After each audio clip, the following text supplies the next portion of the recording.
started the tobacco party, and my thing is that the producers finally started holding my mind out.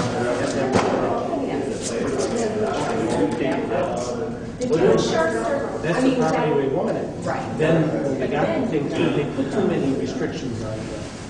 I didn't like the way they did it. It could only be good. It could only be people who wanted to sell. It had to be things which were dangerous. So they didn't want to sell. Each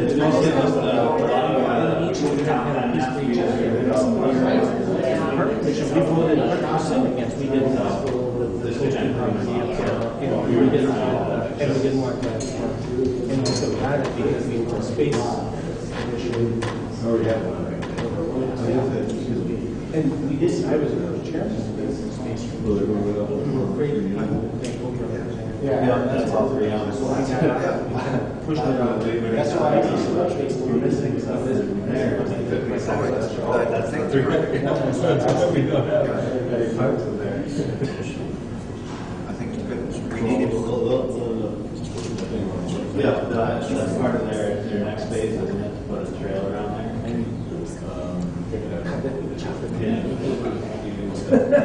Why not? I'm up for it. Anyway, the filing, after all that, the filing. Really good. You have a place in your see your all right. I was looking for my name. It's bigger this time, Mr. Taylor. Scott, how you doing? Yes. How's it going, Margaret? Now they have another meeting.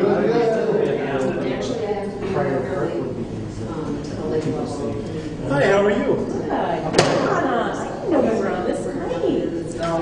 We're not going to run later at 6. That's what we're talking about. We'll paving everything at 6. That's We'll not good. cut it off and we'll start pick up. Much less maintenance. How are you, sir? Good. We want to try to stick to the time frame, and we're already going to extend it a half hour. You know, if we get there and we're not, we'll just stop at that slide and we'll start there the next meeting. Yeah, usually the meetings don't work on that, but tonight we have a special meeting because they're going to have a Okay. What is their recommendation? That's good. I still get a drain, bald eagle. I don't think he said way too much parking. No, I put that. He was in favor. Some 3 times. You know, it's something I didn't buy it. I didn't want to have anything, but I bought it because I like it.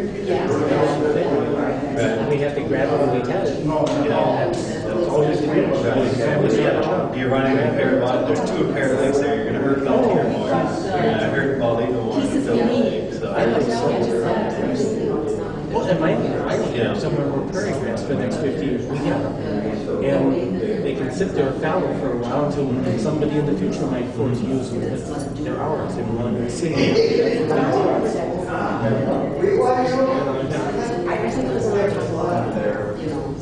Well, that's good to like that because we haven't heard any updates since then. So he calls me and we find out what's start with Scott actually on the work surgery. He go and he has the work and stuff like that.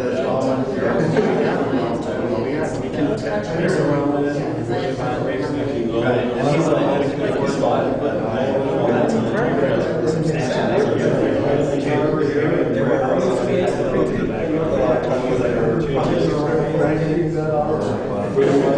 Hi Bob, how are you, sir? Welcome. So, you're fixing White Bear there. 2 others.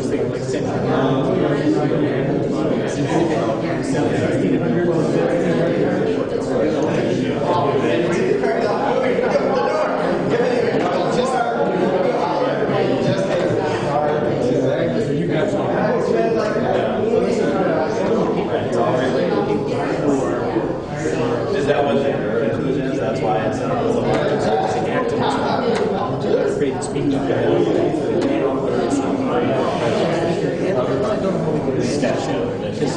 No easy solution.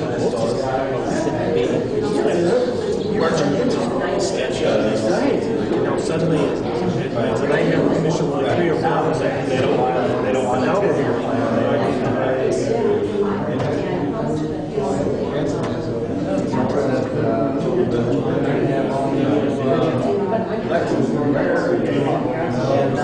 Yes.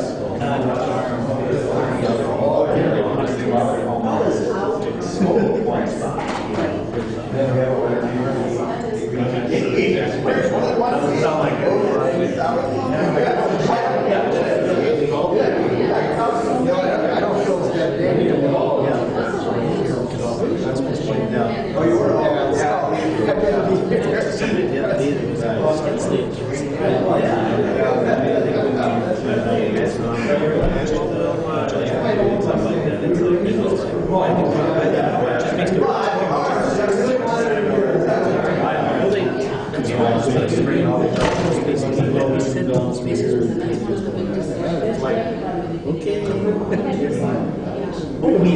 it's that was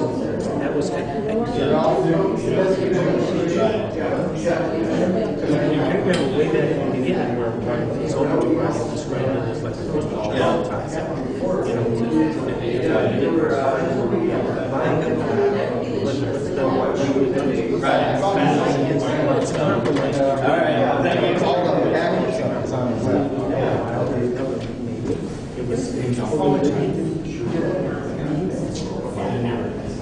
Yeah, I didn't get anything back. I took your email right out from the planning commission email.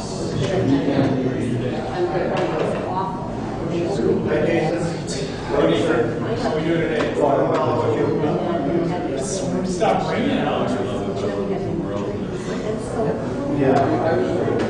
But at least I'll say more about that. We gotta get out that.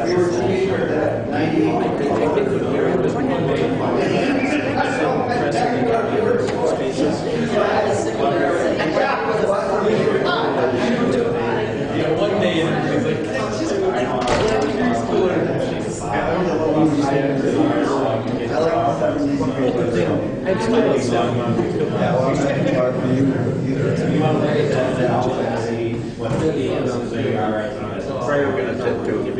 I'm never getting it back.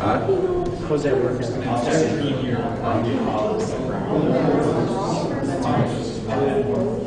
Yeah, because he's got the original ones. I use the same. I just put it all on the here for you. Yes, for me. So I'll figure it out. They did, yes. Because they're helping.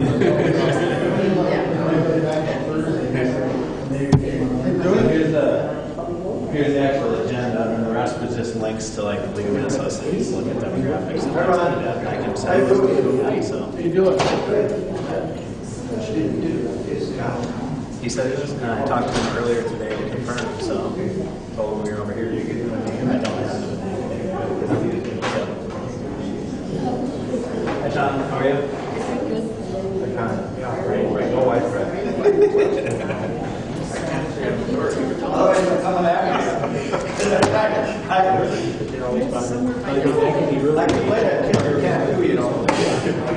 Good, how are you doing? He doesn't need it.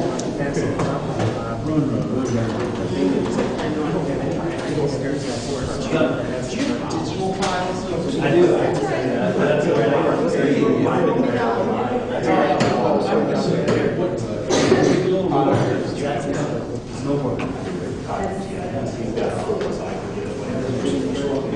I want to just make these on like Illustrator. Hopefully, I'll try it out.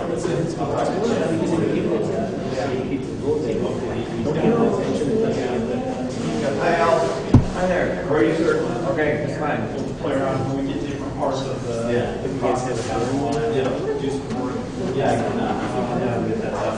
Most of this is our actually the exception of that one. We did some of the yeah, there you go.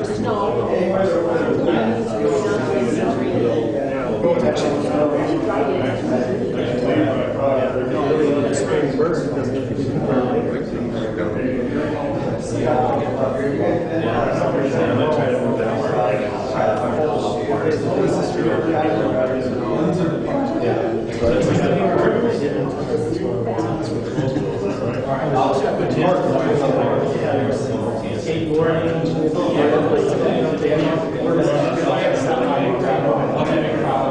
All right, thanks.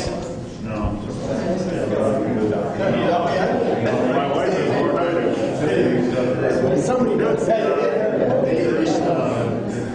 I learned procedures.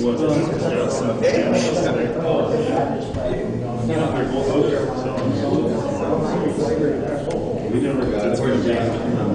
Yeah. Hi. How are you?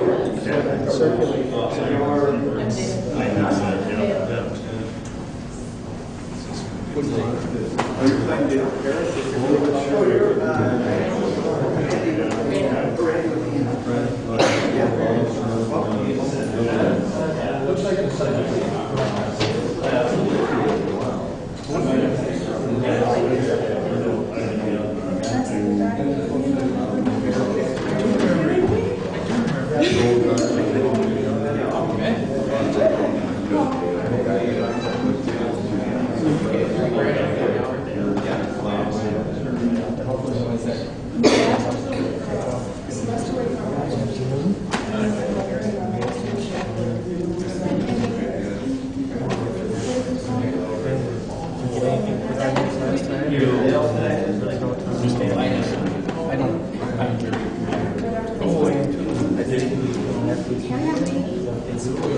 Just the stuff that was up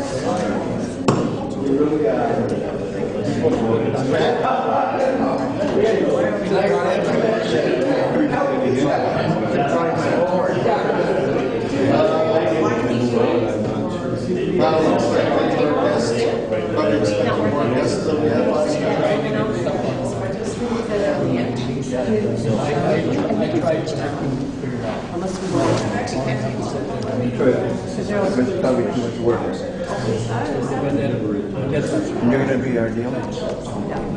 Will you smile?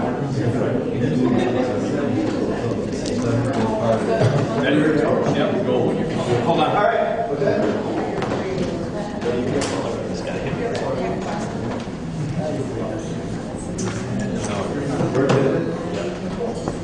All right. Well, again, welcome to our second Park System Plan Task Force meeting. We do have a rather aggressive agenda, and I thought we've got a couple of staff members that are critical to this planning process, and we've got some other members that were not here at the first meeting. So with that, maybe we'll go around the room just one more time. Keep your responses brief. Sean has promised to kind of keep your attitude in check as well. So that's a good thing for all of us. Usually pretty feisty. And then, like I said, Bob will introduce himself. Jim Taylor is our park manager. He's the one that's responsible again for kind of championing these efforts. I'm Dwayne Knief. I'm the park and rec director for the city of Maplewood. And staff, we've got Scott Schultz, who is in charge of our park maintenance. Ginny Gaynor, she can talk as well. She's our natural resource open space coordinator, something like that. So I'll tell you more when it comes around to her. And then Sean. So all of us are going to circle around Jim as he begins to put this thing together, and Bob as well, our facilitator. But again, I'm Dwayne Knief with the City of Maplewood. I'm the Park and Rec Director for the city. And on behalf of our City Council member, Cardinal, Councilmember Copeland, who I think will be arriving late. And then at our last meeting, we did have Councilmember Cave, and I'm not sure if she's going to show up or not. So we do have full representation by our council. Obviously, as we said last time, we have full council support. And this is a project that our council is very excited about too. So with that, Sean, I'll have you start. Sean Greenwald, environmental planner. Ginny Gaynor, natural resources coordinator. Scott Scheller, just a concerned citizen. Bruce Roman, visitor, former member of the Park and Rec Commission. Don Christensen, former member of the Park and Rec Commission.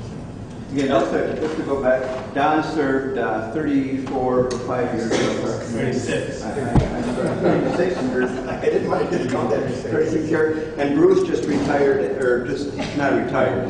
I hope you're not retired, but just left our park commission after 7 years of service. So we've got folks there that are very knowledgeable about our park system. So thank you both for your service as well. Al. Okay, I'm Al Beerbaum.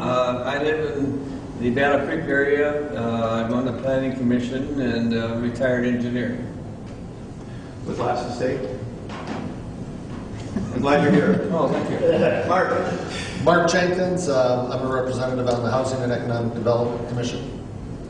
Welcome. And Mark's kind of our business element here as well. We've got another business connection too, so we're happy about that. We've got Peter coming in a moment here, but we'll get to him. Paul. Paul Arbuckle, King of Cool.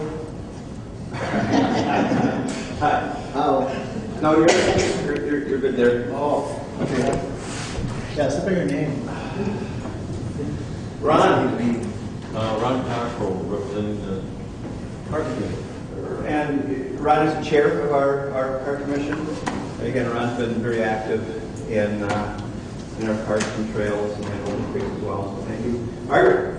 Margaret Behrens. I'm with the Ramsey Conservation District, and I represent Maplewood as one of my cities, and I was on the Maplewood Environmental Commission. Thank you. I'm Allison. I live above students in military surplus, so right in the middle and see a lot of the action over there. But I have background in planning and ecology and landscape architecture. Welcome. Jason. Jason Lamer, resident. I serve on the Community Design Review Board. And Jason brings, he's a registered landscape architect, so he's got some of that background. Hopefully will help us out as we kind of move through the process. Randy. Randy Edmondson. I'm standing in for Dale Cooper, and I'm on the Environmental Natural Resources Commission. Can you get come up? See ways to be, but I'm also president and science teacher in the district. Welcome, thank you. Peter. Oh, sorry I'm late. Pete Belay with the chair of the Maplewood Area Historical Commission and just part of the Maplewood Historical Society. And we're glad you're here. Mr. Schultz, sir. Scott Schultz, Park Maintenance Superintendent. Some of you know Mark Morska, he retired, and then the Parks Department got put under me as far as the maintenance goes. Bob Kern, I'm on the city council. Jim Taylor, Parks Manager. Y'all finished? I'm Bob Gershad again. I'm going to be facilitating you through this first part of the process. The joint mission, we do have a lot of things that we want to cover tonight. And one of the things that we've been notified about is the extension of our meeting. We decided on your recommendation, and I think as long as you're willing to do that, I think it's a prudent thing to do. We're going to expand it 2 hours. Tonight's might even run, so we're going to stop at 2 hours. We'll be done at 6. But the topic, we may not cover all this. So if we do not, we'll just bring it over to the next one and start with the next one and then keep moving on. We will cover everything that needs to be covered on all the topics. So just because the timer that day runs out, that doesn't mean that we will end right there. You mentioned the time change. We're going to cover in just a second. We're just going to very quickly recap one so we can kind of remember each time what we covered.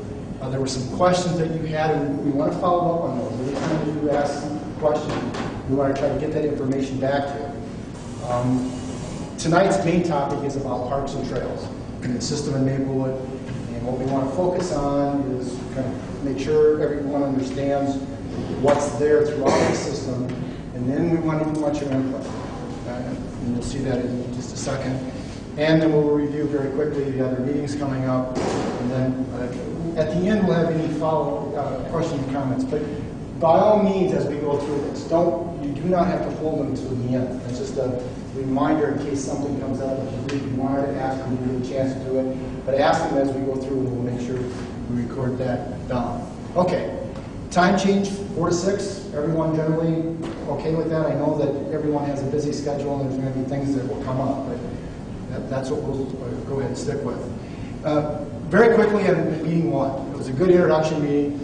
We went through the guidelines, and we talked about very briefly there the idea that we want to get you engaged. That's what this is all about. This first part of this whole process, and it's a lengthy process, is to get you engaged and then eventually as much of the entire community of Maplewood engaged in the Parks and Recreation system, to get your feedback and direction as they read through the plans and move forward.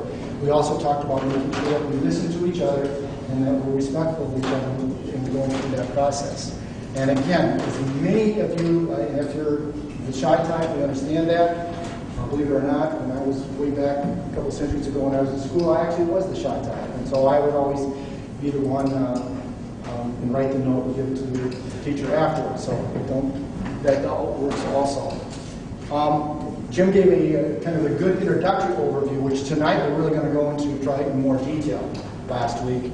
And then we did our agenda review, and the dates have been corrected that I incorrectly have done before, so we should be on schedule. I don't know if any other questions or comments about that? Okay, we'll move right ahead. Now, you asked some questions. One of them, could you have a bus tour? And right now, the specific date isn't scheduled, but Jim, want to talk about that just briefly? Yeah, we're in the process of looking at a date late in July that we can get both this group and the Park Commission involved in doing a citywide type parks bus tour. So we will get that date sooner than later so we can get that on everybody's calendar. Like we talked about, we probably won't be able to hit every park, but we'll come together with this group and the park commission to come up with a pretty good list of places we want to see, and there'll also be kind of a drive-by list where we'll get by a couple places we might not get out and be able to talk about them. So that date, hopefully within the next week or so, we'll get a date solidified on that and when we'll have the bus. So. And what you may want to do is tonight, as you go through things, and as we're talking about some of the areas, if that intrigues you, let Jim know, and that might be one of the stops or the drive-by that can put on the agenda. Another one was a business outreach, and that has been scheduled here at the Maplewood Community Center for the 11th of July. And that'll be a 7:30 a.m. to 9 a.m. Just kind of a quick presentation, open up for discussion, that kind of stuff. Okay. Another one was a meeting with the Hmong community, and as Jim mentioned before, there are two of the representatives, one I think from St. Paul and one from Maplewood, that are arranging that, and they're in the process. But I think they were allowed to take a day off after that. So they're the ones that are facilitating that, and hopefully that again will be done shortly. Another one was the homepage, and it is being updated. If there are things that aren't on there, you can let Jim know. If there's something else that you want to, we think that everything is getting posted on there, that the kind of information, the more detailed information, but let Jim know and that can be added. There was some information on cable, and that's still being developed to make sure that you get the right information so that it's where can people go, how can they get input into this, certainly about all the meetings, and if they have just kind of ongoing questions, who they would contact to do that. And then better maps. Now the first, this is actually a multi-step process. First of all, these are large maps. And Jim needs to have that, so at least today when you're looking at them, but, and I can't remember, someone over here really brought up the point about having usable patron maps, resident maps. And so I think they're going to work on that and try to isolate, if you want to know what trails, you can isolate trails and the other things don't need to be on there. And if it's just where there are play fields and so on. So, and I'll keep nudging them. We'll make sure you get that done. So, everyone okay with this list thus far? And okay, and then I'm sure after the day we'll be others, and we'll try to keep tracking those to make sure that they get answered for you through this process, because that's what this is all about.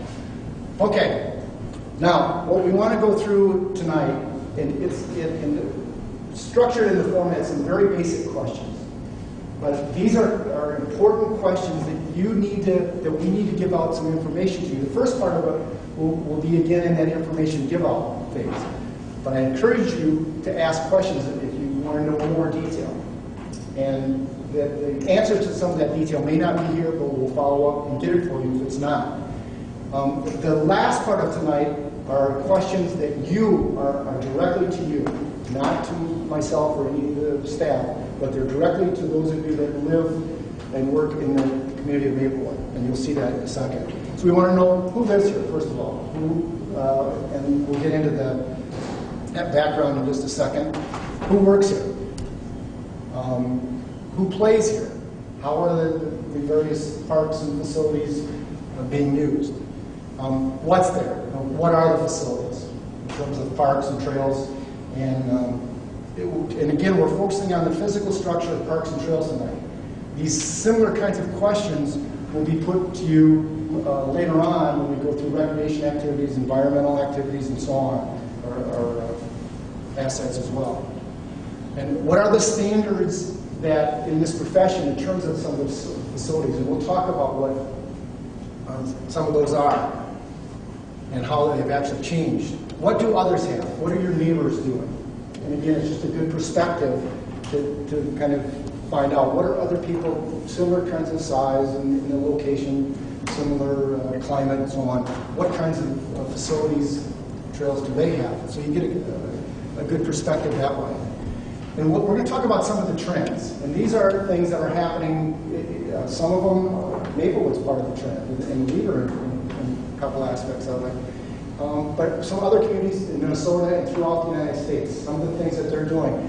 And when we get that, I'll reemphasize it again. It's not meant to say this should happen in Maplewood. They're simply ideas, things that are out there that other people have expressed. And then I want you to start thinking ahead when we get there, so that I'm going to throw out some ideas, but they're not exhaustive. We want to get your response. What do you think in terms of your experiences of yourself, your friends, your family, and so on? Whether if you may have been to other places and seen other things that you think that should get on a list to talk about at some point. And then this is where we start getting directly to you. Through all this information that we're going to put out there, in your opinion, what is missing? Is it more outlet or other things, some of the things that are in the trends? You want to start getting the information. What's underutilized? Are there things out there in your experience that you know? And again, you won't all have this common sense, or maybe you do on some things. But that's okay. We want to get it out there because we want to make sure that at some point the information is getting to you. But in terms of your planning efforts, that's critical to know if there are things that are being underutilized. Are there things that are inaccessible? And accessibility is a lot of factors. There's obviously physical accessibility, but there's also, it could be a feeling of accessibility. If it's too isolated for some people, that would in fact could make it not accessible. So we want to get your feedback on that. Before I even finish the rest of them, I want to point out that it doesn't stop just tonight. We're throwing these questions out. We're going to start and try to have a good discussion about it, but it won't end here. We will come back to this again to look at it throughout the process. And then at the end of this initial part of engagement with you, when a planning organization is brought in, that's when you're going to get into more detail with this kind of information that you're going to want to share with them. What's outdated? Are there some specific things in your part or your area that you know that you think are outdated? Or are there some categories? Why do we have all of these such and such things? Because again, it might go back to the underutilized. We don't see people using them and so on. And again, it's not a debate. It's simply getting the information out there so that then eventually there will be a response, both collectively here and from staff will have some information maybe about that. Are there things that are not maintained? And that happens. Trust me, I don't care how good the maintenance program is. And today, this community as well as other communities are being challenged continually. But are there things that you're seeing out there? And that's information you want to get out. And then what are your priorities? And what I meant to put up there and should have along with this priorities, what are the things that you really, really like that are there? Things in this community, and there are many of them. What are things that you would like and make sure that they stay in the list so as the plan goes forward, those don't get lost and get dropped? And again, what do you think the priorities? If you have to make decisions about where maintenance dollars goes, where development dollars go, and so on, what are those kinds of things? Okay, and then is there any other information besides all of these that will be helpful to you in getting a sense of what that plan for the Parks and Recreation system will be? Okay, we're going to jump right in. First one is, who lives here? The population figures, let me see if the pointer, you can see back in 1990 it was just about 31,000, and you can see in 2010, and actually I noticed on one of the state census bureau, that figure's been up to 38, 35 or something in that range, a little bit. And then the estimate for 2030 is 40,900. Now, Maplewood, I assume, is pretty well developed community, so unless major areas are changed in land use plan in terms of redevelopment, that's probably a pretty good, just from an outsider, again, a pretty good estimate. Any questions on that part? Okay, the number of households. And you can see that actually, again, has changed quite a bit from 1990 to what the estimate would be in 2030.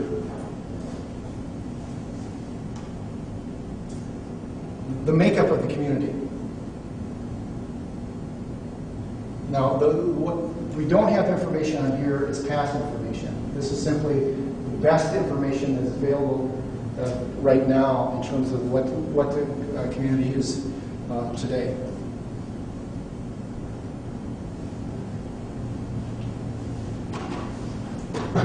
Okay, any questions about this thus far? Yes? Mexican American? Let's see. Hispanic. Or Hispanic? You know, that's, keep going. Oh. Question, if I knew how to, no? I guess. So that's one we want to get. So that's a good question, because I would be very surprised if it doesn't happen. I know because I'm in the school district. It's pretty significant. Right, so that's a very good point to bring up. That's a good example of the kind of information we want to make sure is complete, so. Okay? Yes? Of the households, about 5,000 are multifamily and about 10,000 are single family. Good point. Excellent. Another point. Everyone hear that? About 5,000 of the households are single family. Multifamily, excuse me. Apartments, townhomes. Okay, and the other 10,000 are single family. 10,000 are single family. So, okay, good question, good point. Anything else? Okay, the next part then is it shows you the economic status. And these figures came from, again, the state of Minnesota. It just shows you the breakdown. Question. Yes? Is this PowerPoint available to go back and... Yeah, it'll be on the website again so that you can go on and either download it or get into it. Okay? Now, who works here? What are the employment? The first part are just the numbers, and we're going to break down. We have a breakdown of who the actual companies are that are here. But you can see that that's a significant part. Now, there are actually more people that work here than live here. And you know that a lot of people that live here don't work here. So, but in terms of the, it is a sizable number of people that come in. Yes, did you? Yeah, I know you had the whole list earlier, but back to who lives here, is it broken down in age groups or is it somewhere else? We can get that. That's another good point. We'll get that information. Yep, and the link that I sent you, the Met Council link that I sent everybody has that chart as an interactive chart on there. But that's and then to answer your question, Randy, 6.6% is the current Actually, that estimation. kind of is. I was wondering if we could have it in percents of the whole rather than numbers. It was Sure. of each of the racial groups. What's a percent of the whole? Okay. I can tell you that right now. Okay, Jim. The white alone is 17.6%. 2 or more races is 2.38%. Hispanic is 6.16. Let's see here, Native Hawaiian or Pacific Islander is 0.03. Some other race alone is 0.08. Asian alone is 10.36. Black or African American is 7.97. And then American Indian or Alaskan Native alone is 0.42%. Okay.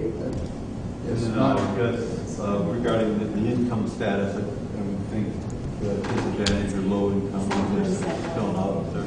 Is the median, is that what you're looking for? Well, you can. Well, I'm just wondering what kind of population of low income lives in the city that maybe we would be catering to, I guess. What we could do, we can figure that out. The percentages are over here. So in theory, if you take that, so about 5%, you know, But we'll get that, and we want to make sure we follow up with those questions, so we'll get those specifically on the chart, so you don't have to look them up. One last question. Yeah. Regarding, I don't know, is there some way to break it down to disabilities, I guess, wheelchair, Are there? that thing? Because there'll be potential customers, I would assume. Yep, another good question. And then if we could get a breakdown, including the representation for the Somali community too, because there's a large population that should be accounted for. These are all excellent points. Just jump back one or two slides. One more. Well, I mean, on This is a slide. Show the bottom. This is the slide. Yeah. One more forward.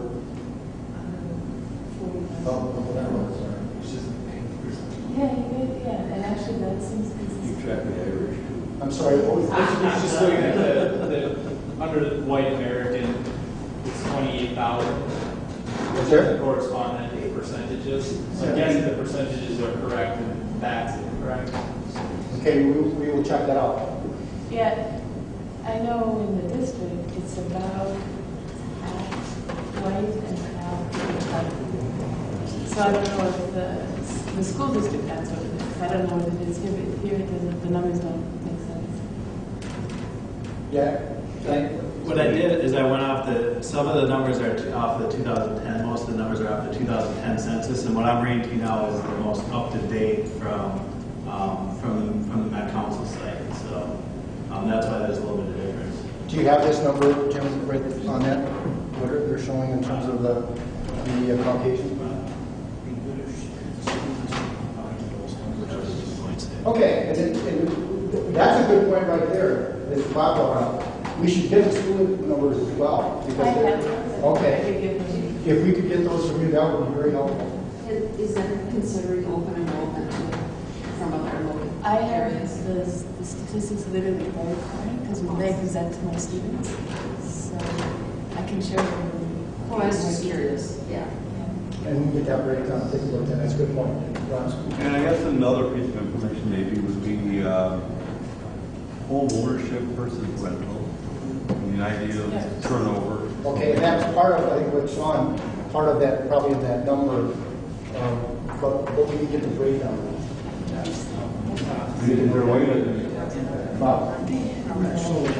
So the Met Council is providing this information.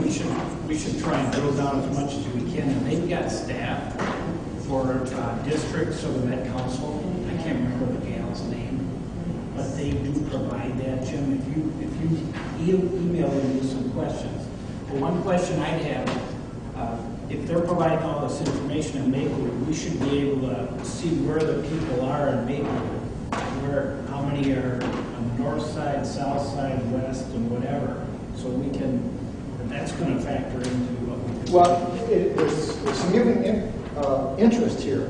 How would you feel in terms of this topic if what we did is we actually contacted them, see if we could get somebody to come out and maybe give a 20-minute presentation on the whole census background. And some of these questions, they could really get into in more detail. And I have seen the maps that you're talking about. Is that of interest to the entire group? Any nods, yes, or? I mean, I think as you go forward to later presentations, when we get down to looking at specific parts, specific areas, and what the We'll tag that. We'll tag that as a possible issue. And then as it goes through, we could maybe see later on. What we can do is actually contact them and talk about the possibility of doing that. So. Yeah, we can contact them and see if they can come do it. You know, I also encourage that link that I did send on the email to everybody. That takes you right to the Met Council page, and all those maps are interactive where you can see all the way back from the 1990 census through what today's current population and trends are from a demographic standpoint and what our 2030 demographics are. So if you go onto there, you should be able to, and then all those maps are interactive where you can compare and everything else, but we can download in some of the extra data too. So. I just wanted, this is really like the baseline to get a picture, like in numbers, and I just wanted to say in my mind is when my students have just been looking at it in terms of for example, what recreational activities are passed down in families and countries, and what ones are most prominent right now, what sports are happening in schools, and what is the participatory rate between boys and girls. And all these have a play a lot in terms of race and culture.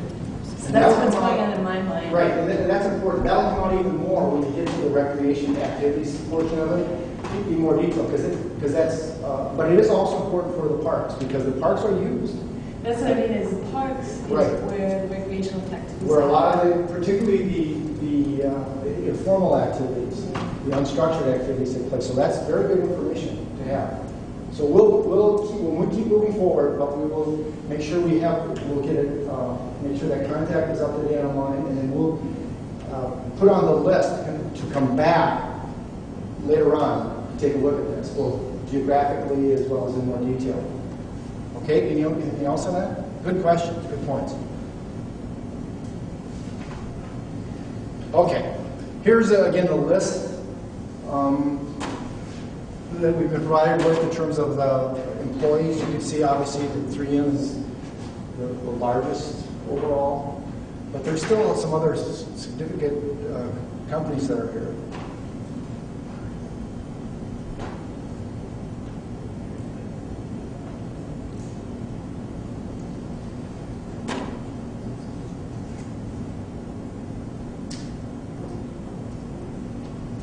Any questions about that at all? Okay. Okay, so that's, we started the snapshot, and again, it's obvious we need to get into some more detail about that so you feel comfortable as we start talking about in the future in more detail some of the use of the system. But that's kind of the overall snapshot in terms of population. Now, the next one talks about the information, and this is not in detail. There is not a, it comes off the time, Jim, just basic registration for certain activity forms. What I did, these next numbers are just our outdoor recreational programs, both from our park users, from an athletic standpoint, tennis and things like that, who's using our parks. So we don't really have that same data on who's using our reserve system, other organized programs and things like that, but it was just off of those numbers. One of the things that I would throw out to you for your consideration eventually, it wouldn't be necessarily done as the first part of this plan, but what you may want to do when you get into the actual development of the plan part is to do a check, have someone come in and do a check, even a count. For example, in St. Paul, for the Metropolitan Parks and Open Space System, they have to do official counts for that system. Who's using the trail in Phelan Park? Now, again, they're samples. They don't count everyone every day, but they do. And all the systems, all the 10 agencies in the Metropolitan Park system use the same sampling technique. So they'll go out and sample, and then they also interview. They do random sample interview. That may be something you want to know again, to understand as you're making some decisions. Bob? Yeah, Bob, maybe, I don't know if you're going to present this in the future here, but we should talk about GIS, because I heard Jim mention that earlier. Maybe you can explain GIS, and if anybody's not familiar with GIS, then we should cover that. Okay, we'll put that on list. Basically, GIS is a geographical tracking of where things are or things that take place, and there are a number of tools in which you can do that. Right now, I would say that there's a good chance that, I don't know, 80% of the people in this room are being tracked as we sit here. Because if you have your phone on you, and depending upon how that's set, you are being tracked. I mean, that's just the reality. And you can use that system in a positive sense in terms of how your overall parks and recreation system is being used. Mark, did you? You were talking about where you got the numbers for who plays here. Jim, are we also tracking who's using like the shelters, because the shelters can be checked out in that as well? Yeah, that's on here. We'll go through it. Let me just shoot those out to you. In terms of youth outdoor programs, you can see this is the numbers that they have. Now, these are programs that we actually take registration for. It doesn't come into casual play and people showing up at parks, etc.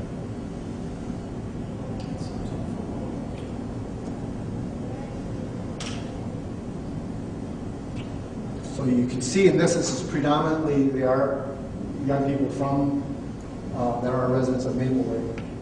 And I would just tell you from off the top, my observation is that's a fairly high number of residents versus in a community like Maplewood, situated right in the heart of the metropolitan area.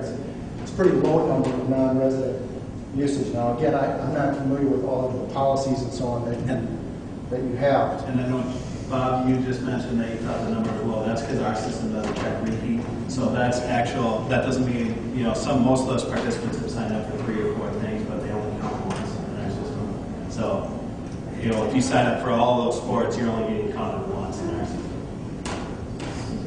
Yes. Councilmember Cardinal brought up GIS, and then you brought up GPS. So yeah, I wasn't quite sure. Are you referring to the mapping system? Yeah, I apologize. You're right. That is the difference. GIS is when the geographical coordinates where you can. Do you want to explain it better, Sean? I'm sorry, Councilmember Cardinal, were you referring to how we can map things on a geographical information system? Right. Okay.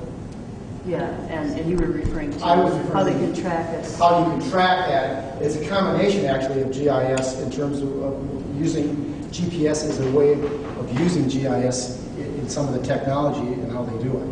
But do you want to explain that?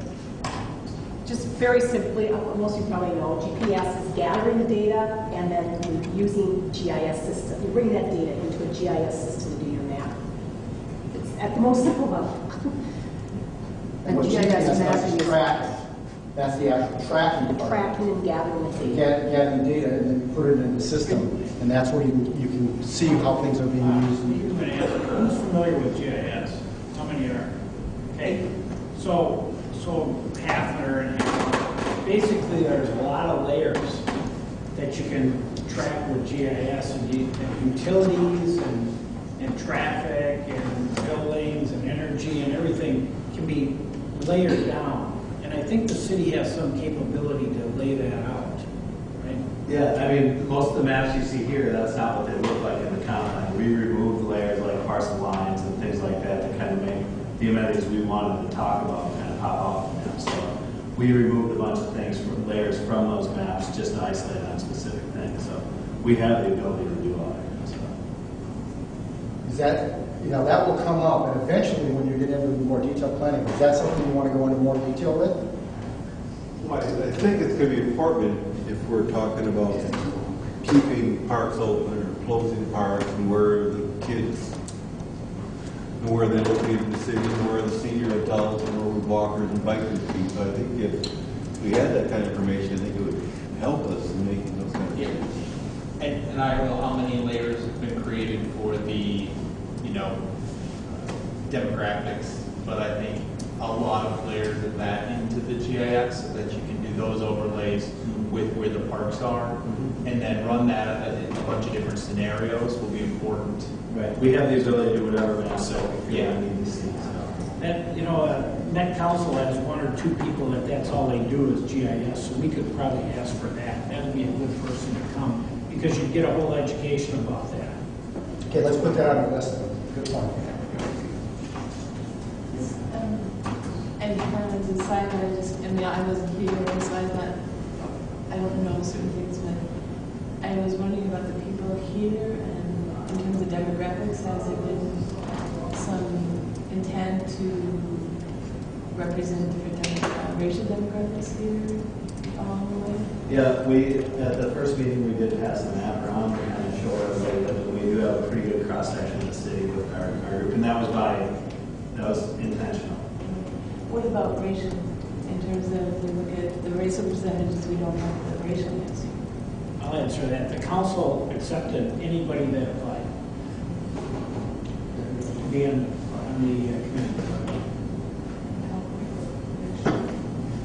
So there's never been like talking and saying we need somebody, is there anybody here among the community that may be willing to serve on this group?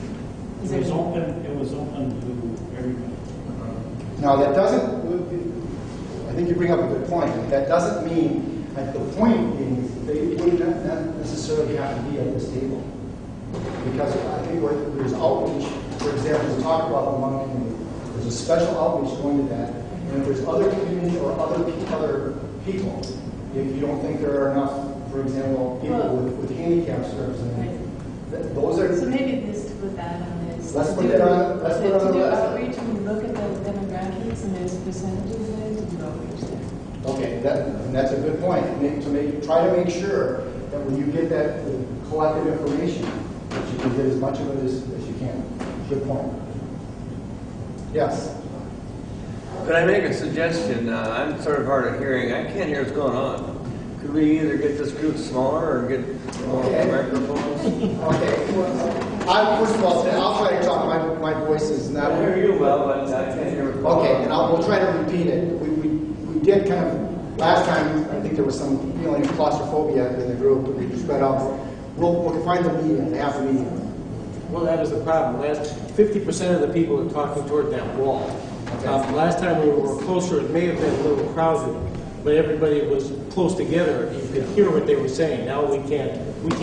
We have no idea what they're saying at that end. Okay. Let's repeat it. I'm sorry? Let's repeat the question. I will. We'll try to repeat that, and I'll do a better job of doing that for you. And then next time, what we'll do is we'll consolidate a little bit. We'll do that. We can hear you. If we all just know to speak up when we talk, then we can all hear each other. Yeah, but I'll repeat it to make sure that we can get that out. Okay? All right. Next one is in adult softball.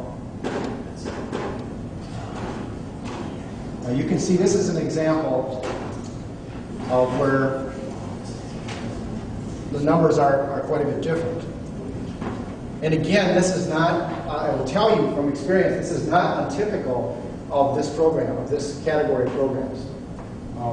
Quite frankly, what's happened is where there are good facilities and so on, that's where they will congregate. It does allow, you know, one of the reasons behind it does allow for people that are, live, or work here. Because you have to also remember, is this true, Jim? I want to make sure. In that 202, some of those people could be working here. Absolutely, that's teams. That's who registered their program. Right. And we will accept a resident team as if 4 or more of your players on your team live or work in the community, they're a resident team. So that's people that have more than that number as non-residents. And some of these could also be people that actually are residents or work here as well. They just don't meet that number. Any questions about that? We'll go Ron first and then... Yeah, when you're bringing up this information, I've seen like the youth outdoor programs and then we're into adult softball. Are there associations with the adult softball that bring these people in? And if so, do they take most of the administrative efforts to sign up and everything else? Versus, I'm just trying to figure out where the administrative efforts are in these programs. Question? Or just overall here, we administer the actual hard numbers. Then for the youth, we have those associations that are based out of this community. Basically what I do is permit them fields, coordinate maintenance for them, and we do the maintenance for them. And then from an adult standpoint, we have 2 large outside organizations that rent from us. One would be, there's a chemical dependency league that plays up at Goodrich on Friday nights that we've had a long 15-year commitment with. They use our fields. We supply them with softball. They pay us for softballs, and we maintain the fields for them, and we get a rental charge for them. And then we have a Hispanic soccer league that plays out at Hazelwood 2 nights a week, Sundays and then usually Wednesday nights. That's a contract. We don't do the league management. They pay us and we provide them with the fields. So administratively, it's just you and an assistant that's doing this, or? We have a full rec department. It's me as the parks manager. We have a recreation manager, a recreation coordinator, and an administrative assistant that all monitor these programs. Jim, correct me if I'm wrong, but isn't our intention, we actively seek these outside teams. We make money off of this. This is a money-making thing, the second part, not the youth programs. But that's why we keep our facilities up to date, because we're competing with other facilities that are trying to get those teams, because we make money off them, right? Absolutely. Adult softball is a big revenue generator for the recreation programs budget. Unfortunately, I play in North St. Paul, but yes, it's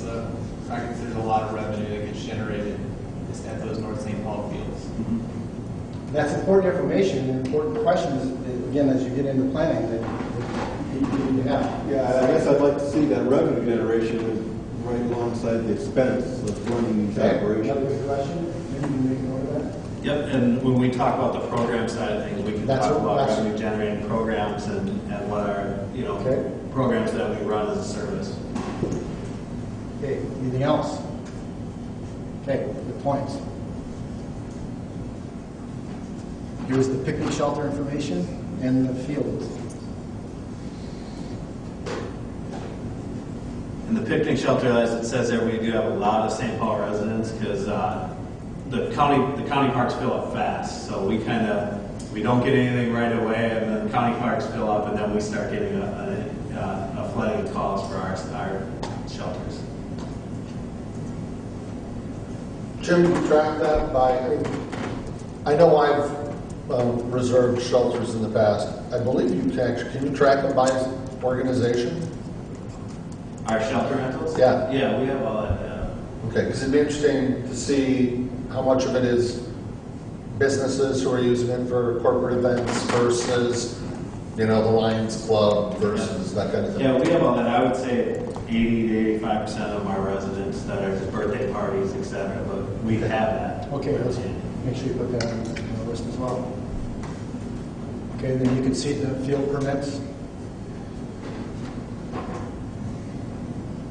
Anything else on this background data? Just a question that I don't know who knows this, but we've seen the Ramsey County shelters come in to Maplewood. I don't know what we had before, I can't remember, but are they universal? Are they throughout Ramsey County? All those shelters that have been built? White ones? Yeah. That model, I think, has been consistent. Yeah, I can tell you. Based on that string. I can tell you, for example, if you go into Roosevelt, if you go into Josephine, very similar to the one that's over here as well. And we've got an abundance of them because Maplewood's bigger and has more Ramsey County than the St. Paul had. Does St. Paul have anything like that? They don't have any Ramsey County shelters there. They have a shelter system. It's different. It's just a different model. Do we have any type of data at all on the usage of churches? Are they using our parks at all for activities? Do we have any outreach going to churches? Okay, again, that will come up again during the recreation program we talk about as well. But in terms of using this, it's a good time to put that down. See what tracking can be done.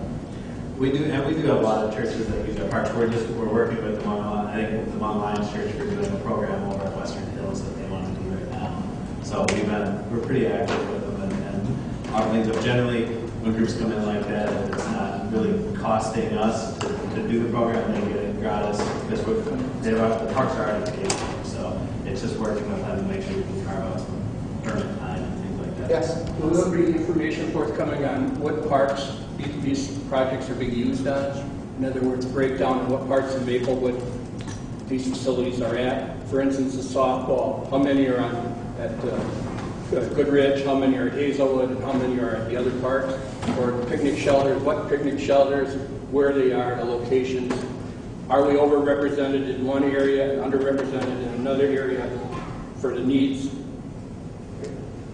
Well, so the question was that kind of the GIS, this system, and get the location points so you can see the actual thing. I think that's another set of maps. And we can have it here, but we can get it online as well. And I think a lot of that stuff will come in the programming meeting that's a couple months from now.